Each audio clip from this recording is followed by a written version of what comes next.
So the cure for al-ishq al-muharram, the cure for forbidden love, forbidden lust, the cure for jonesing, the cure for looking at the haram, the cure for looking at what is evil and impermissible online, the cure for looking at illicit women, disgusting women in person or in virtual reality, the cure for many of the ills that plague our communities goes back to the fact that their hearts are not strong with the tawheed of Allah tabarak wa ta'ala. Ay wallahi. It goes back to this affair. He said rahmatullahi alayhi, قال تعالى عن يوسف الصديق عليه السلام. Allah tabarak wa ta'ala, he said about Yusuf al-Sadiq alayhi salam, كذلك لنصرف عنه السوء والفحشاء. He said that was made to occur. He was tested with that. لنصرف عنه. The lamb here is the lamb of a ta'leel, for the purpose of warding off from him السوء والفحشاء, any evil and lewd sexual behavior. Why? Allah tabarak wa ta'ala, he gives us the reason. إنه من عبادنا المخلصين. That he is from, that indeed he is from, or he was from our sincere worshippers. His ikhlas, his tawheed, al-ubudiyyah, his tawheed as regards his worship of Allah tabarak wa ta'ala is what saved him from al-ishq al-muharram. Al-ishq al-muharram, from forbidden love, from forbidden lust. And so according to the dha'af of a person's iman will be his chance of falling into something like that. And if a person finds himself having a hard time lowering his gazes, then he needs to crack the books, the most important of books, to open the book of Allah tabaraka wa ta'ala. وَيُحَرِّقْ قَلْبَهُ آيَةً آيَةً. And he needs to move his heart and mobilize his heart by reading the Quran verse after verse, and bringing about within himself the ta'zeem, the veneration and respect for the orders of Allah tabarak wa ta'ala. Listen to the statement of Ibn Qayyim rahimahullah ta'ala. He said, فَامْرَأَةُ الْعَزِيزِ لَمَّا كَانَتْ مُشْرِكَةً وَقَعَتْ فِيمَا وَقَعَتْ فِيهِ مَعَ كَوْنِهَا ذَاتَ زَوْجٍ. The wife of Al-Aziz, because she was a mushrikah, because she was an idolater, a polytheist, she fell into what she fell of infatuation, of having desire, obsession for Yusuf alayhi salatu wasalam, despite the fact that she had a husband. He said, وَيُوسُف عَلَيْهِ السَّلَامِ لَمَّا كَانَ مُخْلِصًا لِلَّهِ نَجَى مِنْ ذَلِكَ. And because Yusuf was sincere in his worship of Allah tabarak wa ta'ala, he was saved from that. مَعَ كَوْنِهِ شَابًا عَزَبًا غَرِيبًا مَمْلُوكًا. Look at the four things that he mentions here. He said despite the fact that he was a youth, and that he was azaban, that he was single, and that he was ghariban, he was a stranger in a far off land, mamlukan, and he was a slave. He was subjugated as a slave, despite the fact that he was in this precarious, difficult situation. Because of his sincerity to Allah tabarak wa ta'ala, Yusuf alayhi salatu wasalam, because of the what? The halawat al-iman, the sweetness of faith, he was able to be free of the temptation of the wife of Al-Aziz. Al-fa'idatu thaniya. How long have we been going? Al-fa'idatu thaniya. The second benefit. في غض البصر نور القلب وصحة الفراسة. The second benefit is the light of the heart and having genuine intuition.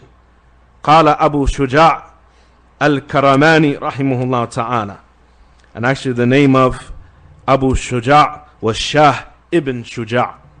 Ibn Qayyim rahimahullah ta'ala, he says Abu Shuja'. And other sources mentioned in Majmu' al-Fatawa and other places, his name is Shah ibn Shuja'. Right? You're not the only Shah. Right? Shah ibn Shuja' al-Karamani rahimahullah ta'ala, who was from the Ubbad, and he was from the worshippers of Khurasan.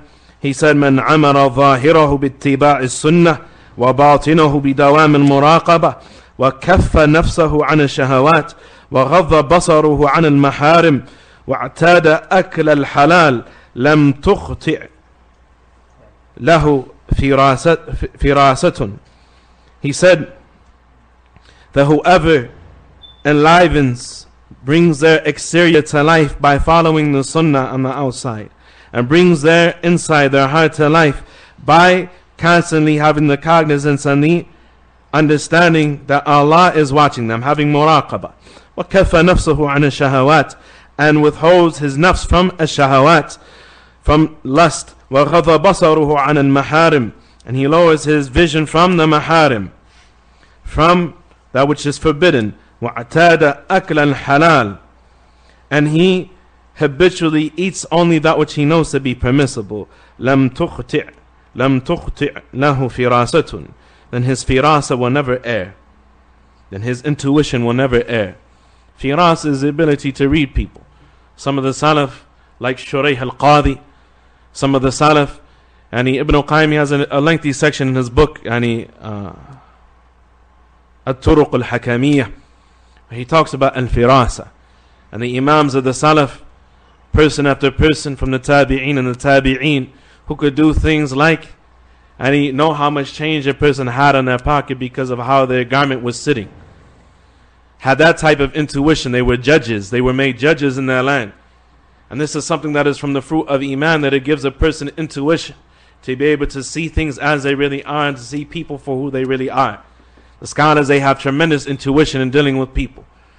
Not like the masakina today who say that there are a bunch of shabab that are fattaneen, that are running around tricking the scholars and pulling the wool over the eyes of the scholars and the likes of these affairs. The scholars, they have firasa, tremendous intuition as regards knowing who they're dealing with and who is who and what is what. Al-firasa is from the basira that comes from Iman. It is from the vision of the heart that comes on account of a person knowing. As Ibn al-Qayyim, he said, al-basira has three parts. Al-basira as regards vision, as regards knowing about Allah through His names and His attributes and His actions. Basira as regards knowing about the orders of Allah and the prohibitions of Allah. And basira as regards knowing about al-wa'd wal-wa'id, about the promises of Allah and the threats of Allah tabarak wa ta'ala. The person who has this type of basira, Allah tabarak wa ta'ala will give him the ability أن يرى الأمور على حقائقها, to see affairs as they really are. To see affairs as they really are. For this reason, Allah tabarak wa ta'ala, He said after mentioning the people of Lut, may Allah send His salat and His salam upon His prophet and His messenger Lut alayhi salatu wasalam. After He mentioned what happened and how the people of Lut, they were tested, He said after that, إِنَّ فِي ذَلِكَ لَآيَاتٍ لِلْمُتَوَسِّمِينَ, indeed in that are clear signs for the people of tawassum. And tawassum is al-firasa. Tawassum is being able to see the simat of people, the simat, the characteristics of people, the kha'inatul a'yun, the deceptiveness of the eyes of the people, to read the expressions of the faces of people and their body language and the likes of these affairs. It is from the fruits of lowering the gaze and staying away from the haram. It is from the fruit of lowering the gaze and staying away from the haram. He said, indeed in that are clear signs for the mutawassimin, for the people who can see, and who have intuition and who can read the traits and the qualities of the people, and who have keen understanding. He said, وَهُمَ الْمُتَفَرِّسُونَ الَّذِينَ سَلِمُوا مِنَ النَّظَرِ الْمُحَرَّمِ وَالْفَاحِشَةِ. He said, they are the people of al-firasa, the people who have any keen intelligence and intuition, and who are free of looking at the haram and looking at fahisha and lewd acts and the likes of these things. Allah tabarak wa ta'ala qala aqiba amrihi lilmu'minin bighaddi absarihim wa hifdhi furujihim. For this reason, Allah tabarak wa ta'ala, He said after mentioning the order for the people to lower their gaze. Listen to the insight of Ibn al-Qayyim rahimahullah ta'ala. This is tremendous. This is tremendous. And this is something that is from the mafhum of the Quran. It is from the fiqh of the ulama, from the deep understanding of the scholars, that a person, that the lay person wouldn't be able to understand without the scholars directing him to the likes of these benefits. Ibn Qayyim rahimahullah ta'ala, he said, this is why, this is from the reasons why, from the what is called al-munasaba, because there's nothing that is disconnected in the Quran. Everything is interconnected in the Quran. A person, they go from one subject to another in a single surah, and they think that they are mutaqati'ah, that they are separate issues, not connected to each other, that there is no actual order for these things, that these things I mentioned, then some other things I mentioned, then some other things I mentioned, and then there's a conclusion. There's a beginning, there's a middle, there's a conclusion. But everything is connected in the Quran. Allah, He mentions a detailed parable after mentioning what? The order for the people to lower the gaze and to safeguard the chastity, safeguard the private parts. What does He say? Allahu nuru samawati wal ard. Allah is the light of the heavens and the earth. That's a tremendous benefit. That's a tremendous benefit. If a person, yashuddu lah, laha ar-rahil, if a person was to have traveled a long distance to get that benefit, he wouldn't have wasted a journey. That's a tremendous benefit. Allahu nuru samawati wal ard. Allah, He gives us a tremendous benefit. He tells us that He is the light of the heavens and the earth. He is the light of the heavens and the earth. And then He gives a tremendous parable, the most detailed parable in the Quran as regards guidance. The guidance, nurun ala nur, the guidance of the fitrah and the aql, meeting the guidance of the light of what? Of the revelation. The light of the revelation. And then Ibn Qayyim rahimahullah ta'ala, he says, وَسِرُّ هَذَا أَنَ الْجَزَاءَ مِنْ جِنْسِ الْعَمَلِ. He said the secret behind this is that, recompense, reward and punishment is according to the type of action that a person does. A person shows mercy, they will be shown mercy. A person forgives, they will be forgiven. A person mistreats their elders, mistreats their parents, Allah will punish them with children that will mistreat them, and youth that will mistreat them when they're old. Al-jaza'u min jins al-amal. A person, they sacrifice some of their time to fulfill the rights of Allah and the rights of the creation, Allah gives them a longer life. Al-jaza'u min jins al-amal. There is much that is said about the topic. Al-jaza'u min jins al-amal. He said that is because al-jaza'u min jins al-amal. Because they lowered their gazes from what was forbidden, they were rewarded with something of the sort that was better for them.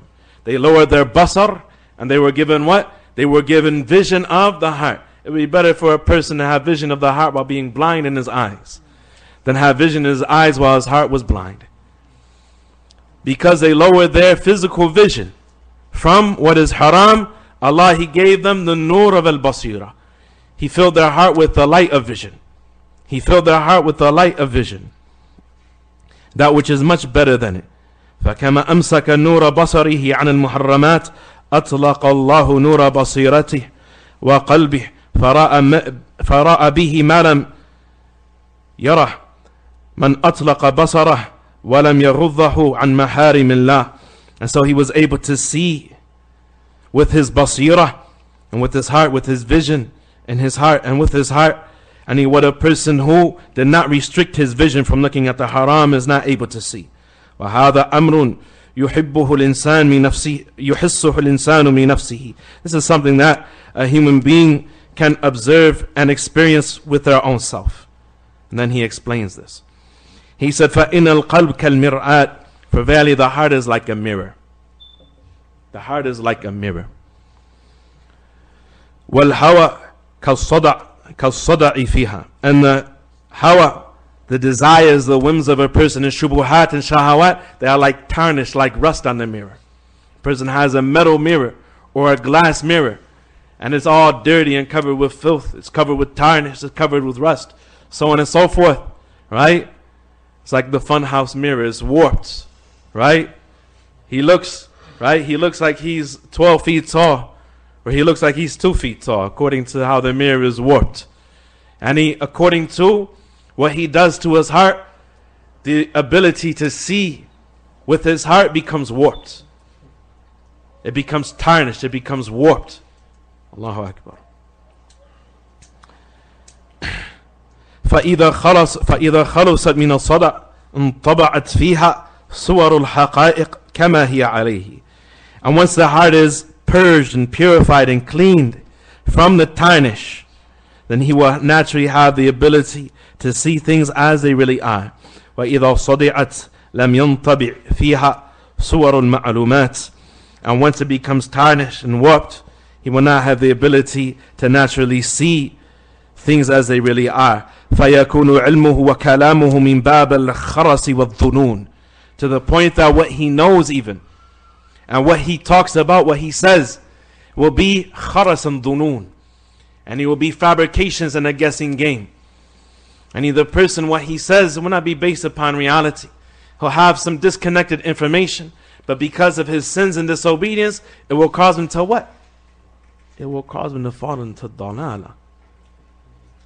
And his sins and disobedience will cause a person to fall into what is worse than shahawat, which is shubuhat. It'll cause a person to not be able to what? To see things as they really are. Which is not a problem of desire, it's a problem of idrak, it's a problem of perception, it's a problem of knowledge, it's a problem of understanding. He will be deprived of the ability of truly understanding his religion. Allah protect us.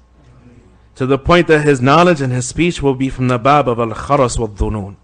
It will be from the bab of al-kharas, of lying and fabrications, and of dhunun, and guessing. You want to do the last benefit? Yes. I'm done. It's not a democracy, but we want to take a little vote here. And then I want to wait next week. نتفضل إن شاء الله. نواصل. The last benefit. Actually, the last benefit is kind of long, but we'll do the last. The last benefit is actually short. Alhamdulillah. Al-fa'idatu thalitha. The third and the last of the three benefits. And these aren't just for. And these aren't just for any lowering the gaze by itself. This is the general reward of leaving off sin and disobedience. It gives a person the halawa of iman. It gives a person any light in his heart. And it gives a person the third thing, which is strength in his heart. Strength in his heart and thabat and shaja'ah. It gives a person strength and firmness and courage in his heart. He said, فَيُعْطِيهِ اللَّهِ بِقُوَّتِهِ سُلْطَانَ النُّصْرَةِ كَمَا أَعْطَاهُ بِنُورِهِ سُلْطَانَ الْحُجَّةِ. Allah, through His quwwah, الَّذِي لَا حَوْلَ وَلَا قُوَّةَ إِلَّا بِهِ تَبَارَكَ وَتَعَالَى. Allah, through His quwwah, will give the person the authority of a nusrah, the authority of victory. The authority of victory. And that comes about through physical strength, through courage, so on and so forth. And the person, he will have strength in his heart, and the strength of the heart is greater than the strength of the body. As Ibn Qayyim, he said in Al-Furusiyah, that the strongest of this ummah in heart and the most courageous, وَأَثْبَتُهُمْ قَلْبًا بَعْدَ نَبِيِّهَا, after his prophet, was Abu Bakr as-Siddiq, who was not known to be muscular. Abu Bakr wasn't known to be the person who was throwing people around on the battlefield, manhandling people, so on and so forth. Abu Bakr, he was more of a frail-figured person, radiyallahu anhu wa ardahu, but he was the most courageous of this ummah after the Prophet sallallahu alaihi wasallam. He had a stronger heart than even Umar, and a more courageous heart than even Umar radiyallahu anhu.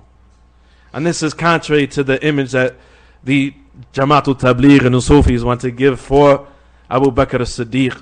And the people, they constantly say, because Abu Bakr, he was like this, and Umar, he was like this. Allahu Akbar, la tadri, ya miskeen. You don't know about the courage of Abu Bakr as-Siddiq, right? And in every instance, Abu Bakr as-Siddiq, he was unshakable. He was unshakable as regards the genuineness and veracity of his faith. Radiyallahu anhu wa ardahu. He says, so the third benefit is the strength of the heart and the courage of the heart. He says that Allah, by His strength, will grant authority, the authority of victory, the sultan of al-nusrah over his heart. And He will give the person's heart the authority of victory through His strength. just as he had given it by his light the authority of evidence and proof, which was the last thing, which was the light of the heart. Just as Allah gave it the authority, the sultan of al-nur wal-hujjah. Allah bi nurihi a'tahu sultan al-hujjah, which is what we just heard, al-firasa, the basira of the heart, so on and so forth. And Allah will give the heart actual strength, courage to the heart of the person, firmness for the heart of the person. He said, فَيَجْمَعُ لَهُ بَيْنَ سُلْطَتَيْن. He will give him the two types of authority. وَيَهْرَبُ الشَّيْطَانُ مِنْهُ. And a person who is like that, who has the authority of al-hujjah, that comes from the light of knowledge in his heart, and the authority of al-quwwa wa-shaja'a wa-thabat, of firmness and courage, the shaitan will flee from that person. The shaitan will flee from that person. As comes in the athar. What is the athar? إِنَّ الَّذِي يُخَالِفُ حَوَاء يَفْرَقُ الشَّيْطَانُ مِنْ ظِلِّهِ. That's not authentic to the Prophet ﷺ. That has a true meaning. And it was said that shaitan used to flee from Umar ibn al-Khattab radiyallahu anhu. وَلِهَذَا يُوجَدُ فِي الْمُتَّبِعِ هَوَاهُ مِنْ ذُلِّ النَّفْسِ وَضَعْفِهَا وَمَهَانَتِهَا مَا جَعَلَهُ اللَّهُ لِمَنْ عَصَىٰ. He said, and this is why you find that the person who follows his hawa, his whims, whether they be shubuhat or shahawat, the person who follows his hawa, and he will find humiliation, degradation, weakness in his soul. He will find that he has no izz. He will find that he has low self-esteem, low self-worth, low self-value. He will find that he feels disgusting to himself. And this is what Allah places upon those who disobey Him. Allah subhanahu wa ta'ala, He has made al-izz and He honor and might for whoever obeys Him tabarak wa ta'ala, and al-dhul and humiliation liman asa, for those who disobey Him tabarak wa ta'ala. فإنه سبحانه وتعالى جعل العز لمن أطاعه وذل لمن عصاه. قال تعالى ولله العزة ولرسوله وللمؤمنين. As Allah said that the honor and the might belongs to Allah tabarak wa ta'ala. It is attribute and it is what He gives, and His bounty to those that He pleases, and for His messenger and for the believers. The honor and the might is for Allah, His messenger, and for the believers. And Allah tabarak wa ta'ala, He said, وَلَا تَهِنُوا وَلَا تَحْزَنُوا وَأَنْتُمُ الْعَلَوْنَ إِن كُنْتُم مُؤْمِنِينَ. And do not become futile, and do not become sad, do not be weak, and do not be sad while you are al-alawun, while you are the uppermost, while you are the most lofty of the creation. In kuntum mu'minin, if you truly believe in Allah tabarak wa ta'ala. And these verses, you see the reference for them there in the notes in Surah Munafiqun and Surah Ali Imran. وقال الله تبارك وتعالى من كان يريد العزة فلله العزة جميعا. In Surah Fatir, verse number 10, Allah says, whoever wants al-izzah, then the izzah is entirely for Allah tabarak wa ta'ala.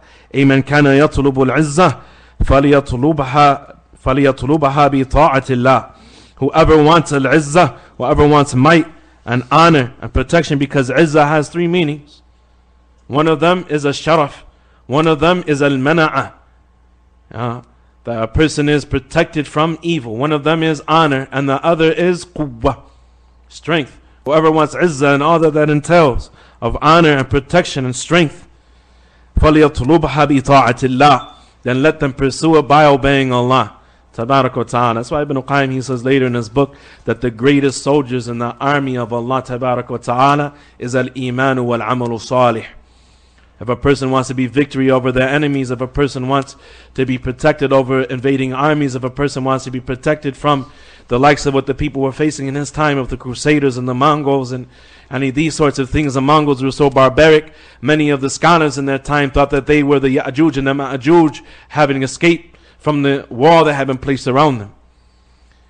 He said if a person wants to have the greatest reinforcement from the army of Allah, then they are al-iman wal-amalu salih, iman and righteous deeds. Whoever wants al-izzah, then let him seek it by obeying Allah. إليه يرفع عليه يصعد الكلم الطيب والعمل الصالح يرفعه.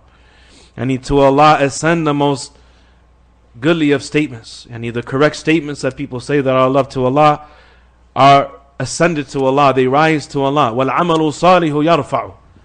And the scholars, they differ over يعني إلى من يعود الضمير وإلى ما يعود الضمير, يعني what the pronoun is referring to here.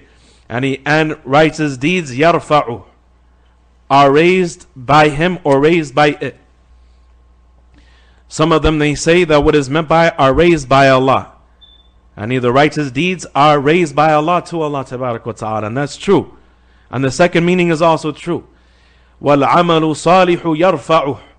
And righteous deeds are raised by a person's or rather al-kalimu tayyib are only raised by a person's amalu salih, by a person's righteous deeds. That what he says is only raised to Allah once his actions match what he says. Once his actions match what he says. And this is a tremendous verse in Surah Fatir. And this is where we'll continue next week, bi'idhnillahi tabarak wa ta'ala.